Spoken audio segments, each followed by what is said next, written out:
আজকে সকাল সকাল তৈরি হয়ে বাসে চেপে রওনা দিলাম দক্ষিণেশ্বরের উদ্দেশ্যে। দক্ষিণেশ্বর বেলুড় বাঙালির কাছে এক অন্য রকম ইমোশন। এখানে যতবারই যাও না কেন কখনোই কিন্তু পুরনো হয় না বা একঘেয়ে লাগে না। আমরাও তার ব্যতিক্রম নই। শীতের সকালে মিঠেল রোদের আমেজ নিয়ে তড়িঘড়ি রওনা দিলাম একটা দিন সুন্দরভাবে দর্শনীয় স্থানে বা ধর্মীয় স্থানে মনোরমভাবে একটা দিন কাটানোর জন্য। বেলুড় দক্ষিণেশ্বর ছোট থেকে গিয়েছি বহুবার, কিন্তু এতবার গেলেও কোনো বারই বেলুড় মঠে মহাপ্রসাদ গ্রহণ করার সৌভাগ্য হয়নি বা ভোগপ্রসাদ পাওয়া হয়ে ওঠেনি। তাই এবার ইচ্ছে ছিল বেলুড় মঠে একটু মহাপ্রসাদ গ্রহণ করার। সেই সমস্ত ডিটেলস ইনফরমেশন এই ভিডিওতে আমি তোমাদের জন্য নিয়ে এসেছি। তাহলে চলো আজকের দিনটা আমরা কিভাবে কাটালাম, কি মজা করলাম আর কিভাবে বেলুড় মঠের ভোগপ্রসাদ গ্রহণ করলাম তার সমস্ত ডিটেলস ইনফরমেশন থাকলো তোমাদের জন্য। ইচ্ছে ছিল জলপথেই বেলুড়ে পৌঁছবো, তাই জন্য মন্দিরের সামনে থেকেই নমস্কার করে মা ভবতারিণী ঘাটের উদ্দেশ্যে রওনা দিলাম। 11টার মধ্যে বেলুড় মঠে প্রবেশ না করলে কিন্তু ভোগের কুপন সংগ্রহ করা যায় না। তাই দেখেছো ছানাটার হাত ধরে কিভাবে ছুটছি। এর সামনে এসেই টিকিট কেটে নিলাম লঞ্চের জন্য। এখানে টিকিট ফেয়ার মাত্র 11 টাকা করে। তো চলো এবার লঞ্চের জন্য অপেক্ষা করা যাক, লাইন দেব। আর এই মিঠেল রোদটা গায়ে পড়তে এই গঙ্গার ব্রিজের উপর দিয়ে হেঁটে যেতে কিন্তু ভীষণ ভীষণ ভালো লাগছিল। তো কিছুক্ষণের মধ্যেই কিন্তু আমাদের লঞ্চ এসে হাজির। মোটামুটি ভিড় ছিল ভালোই, সেদিন উইকডেজ ছিল, তাও বেশ ভিড়, কারণ শীত পড়েছে মানেই কিন্তু মানুষের বেরুর একটা হুজুগ কিন্তু উঠেই থাকে। আর কলকাতার মধ্যে অন্যান্য দর্শনীয় স্থানগুলির মধ্যেও কিন্তু বেলুড় মঠ এবং দক্ষিণেশ্বর দর্শনীয় স্থান হিসেবে মানুষের মনে এক অন্যতম জায়গা করে নিয়েছে। বিশেষত মধ্যবিত্তের সাধ্যের মধ্যে এবং বয়োজ্যেষ্ঠ মানুষদের ধার্মিক স্থানগুলির মধ্যে বেলুড় এবং দক্ষিণেশ্বর ঘুরতে আসার জায়গার মধ্যে কিন্তু অন্যতম সেরা আকর্ষণ। দেখো বন্ধুরা, তোমাদের সাথে গল্প করতে করতে কিছুক্ষণের মধ্যেই আমরা পৌঁছিয়ে গেলাম বেলুড় মঠে। তাহলে চলো বাকি গল্প মন্দিরের ভিতরে গিয়ে করছি। মূল মন্দিরের ভিতরে কোনো রকম ফটোগ্রাফি বা ভিডিওগ্রাফি কড়াকড়িভাবে নিষিদ্ধ, তাই মন্দিরের ভিতরকার কোনো ফুটেজ তো আমি তোমাদের সাথে শেয়ার করতে পারলাম না। বাইরে থেকে যতটা সম্ভব আমি কভার করার চেষ্টা করেছি পুরো মন্দির প্রাঙ্গণ তোমাদেরকে ঘুরে দেখানোর জন্য। তাহলে চলো চট করে একটুখানি সবাই মিলে বেরিয়ে নিই বেলুড় মঠ। ঘুরতে ঘুরতে বেলুড় মঠ সম্বন্ধে সংক্ষেপে কিছু আলোচনা করে নেওয়া প্রয়োজন। 1897 সালের জানুয়ারিতে প্রতিষ্ঠিত হয়েছিল বেলুড় মঠ স্বামী বিবেকানন্দের হাত ধরে। স্বামীজি শিষ্যদের একটি ছোট দল নিয়ে কলম্বো থেকে ভারতে ফিরে আসেন এবং দুটির কাজ শুরু করেন, একটি বেলুড়ে এবং অন্যটি হিমালয়ের মায়াবতী আলমোড়াতে, যেটি অদ্বৈত আশ্রম নামে পরিচিত। মার্চ 1935-এ মন্দিরের ভিত্তিপ্রস্তর স্থাপিত হয়। প্রখ্যাত ইঞ্জিনিয়ার ও শিল্পপতি স্যার রাজেন্দ্রনাথ মুখোপাধ্যায়ের তত্ত্বাবধানে মার্টিন বার্ন অ্যান্ড কোম্পানি এই বিরাট মন্দিরটি নির্মাণ করেন। রামকৃষ্ণ মিশন এই মন্দিরের বর্ণনা দেন স্থাপত্যের ঐকতান রূপে। বেলুড় মঠ সন্নিহিত একটি প্রাঙ্গণে গড়ে উঠেছে রামকৃষ্ণ মিশন অনুমোদিত বিভিন্ন শিক্ষাকেন্দ্র।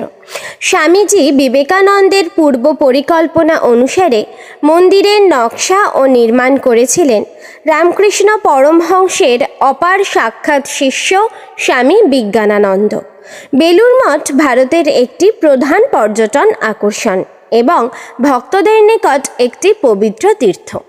এরপর তোমাদেরকে বলি বেলুড় মঠের ভোগ প্রসাদ গ্রহণের কুপন কিভাবে সংগ্রহ করবে।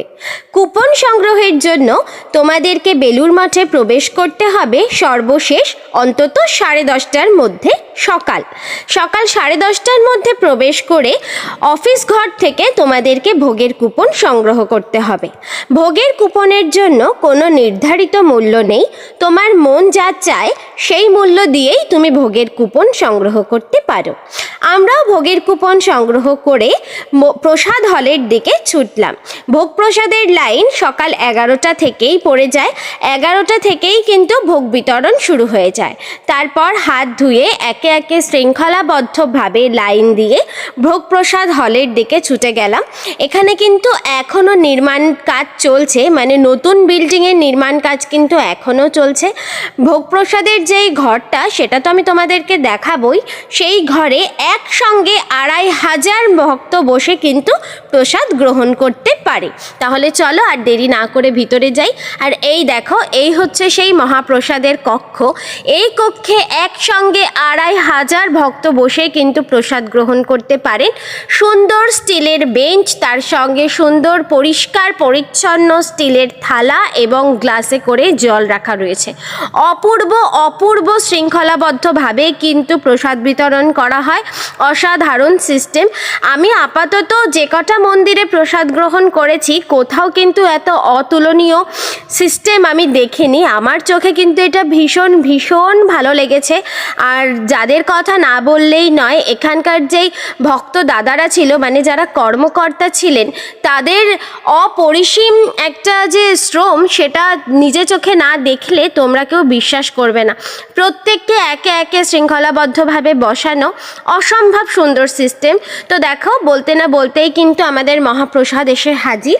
আমরা মহাপ্রসাদ পেলাম, খুবই সুন্দর প্রসাদ। প্রসাদের তো স্বাদের কোনো তুলনা হয় না, প্রসাদে ঈশ্বরের অপার করুণা থাকে। আমরাও কিন্তু সেই প্রসাদ গ্রহণ করলাম। ভোগ প্রসাদের সর্বশেষ পাতে থাকে মিষ্টান্ন গ্রহণ করার পর বাইরে হাত ধুয়ে, আর এখানে আরেকটা কথা না বললেই নয়, এখানে লাইন দিয়ে যে কতগুলো কল রয়েছে আমি গুনেও শেষ করতে পারিনি। মানে যতই ভক্ত সংখ্যা বৃদ্ধি পাক না কেন, হাত ধোয়ার জন্য মনে হয় বেশি লাইনে দাঁড়াতে হবে না। তো যাই হোক, প্রসাদ গ্রহণ করে তারপরে 11:30টার মধ্যেই কিন্তু মন্দির প্রাঙ্গণ থেকে বেরিয়ে যেতে হবে। এক্ষেত্রে আমার একটা ব্যক্তিগতভাবে খারাপ লাগার জায়গা তৈরি হয়েছে। আমার মনে হয় 11:30টার সময়টা বড্ড কম, কারণ কোনো মন্দিরই বোধহয় 11:30টার মধ্যে বন্ধ হয়ে যায় বলে আমার জানা নেই। মূল মন্দিরে প্রবেশ নাই করা যেতে পারে, কিন্তু মন্দির চত্বরে তো কিছুটা সময় কাটানো যেতেই পারে। এই সময়টা যদি কর্তৃপক্ষ আর একটু বাড়িয়ে দিতেন তাহলে বোধহয় মানুষের ভোগান্তি আরেকটু কম হতো। কারণ আমরা অনেকেই আছি যারা হয়তো একটা সারা দিন ছুটি কাটানোর প্ল্যান করে কিন্তু দক্ষিণেশ্বর বা বেলুড় মঠে যাই। সেখানে গিয়ে যদি মন্দির চত্বরেই না একটুখানি সময় কাটাতে পারলাম, মূল মন্দির বন্ধ থাকতেই পারে, কিন্তু মন্দির চত্বরেও যদি একটু সময় না কাটানো যায় তাহলে সত্যিই বড় হতাশ লাগে। তাহলে চলো, অগত্যা আর উপায় নেই। সকলের জন্য যা নিয়ম আমার জন্যও তো তাই বরাদ্দ। তো আমরাও তাই ছুটে গেলাম দক্ষিণেশ্বরের উদ্দেশ্যে, যে বাকি সময়টা, দিনের বাকি সময়টা আমরা মায়ের মন্দিরে বসে কাটাবো, বা মায়ের মন্দিরেই একটুখানি সময় কাটাবো, ঘুরবো ফিরবো, সেই আশা নিয়েই কিন্তু মন্দির চত্বরে ছুটলাম। সেখানে এসে দেখি আর এক বিভ্রাট। দক্ষিণেশ্বরে নাকি নতুন নিয়ম চালু করা হয়েছে, বেলা 12:30টার মধ্যে মন্দিরের মূল গেট বন্ধ করে দেওয়া হয়। এ কি বিপত্তি বলো দেখি। এত দিন ধরে দক্ষিণেশ্বর যাচ্ছি। আর এক্ষেত্রে আরও একটা কথা বলে রাখি, আমার নিজের মামার বাড়ি দক্ষিণেশ্বরে, সেক্ষেত্রে কিন্তু একদম জ্ঞান হওয়া থেকেই আমার দক্ষিণেশ্বর কালীবাড়িতে যাওয়া আসা, বড্ড ছোট থেকেই যাচ্ছি। কোনো দিনই কিন্তু এই রকম নিয়ম দেখিনি যে বেলা 12:30টার মধ্যে মূল গেটটাই বন্ধ করে দেওয়া হয়। এতদিন জানতাম মায়ের যে বিগ্রহ কক্ষ বা ওই মায়ের মূল মন্দিরের দরজা বন্ধ হয়ে যায় বিকেল 4টের পর খোলে, কিন্তু মন্দির চত্বরে বা গঙ্গার পাড়ে গিয়ে বসা যায় বা সময় কাটানো যায়, এখন সেইটাও হয় না। মানুষের ভোগান্তির আর শেষ নেই।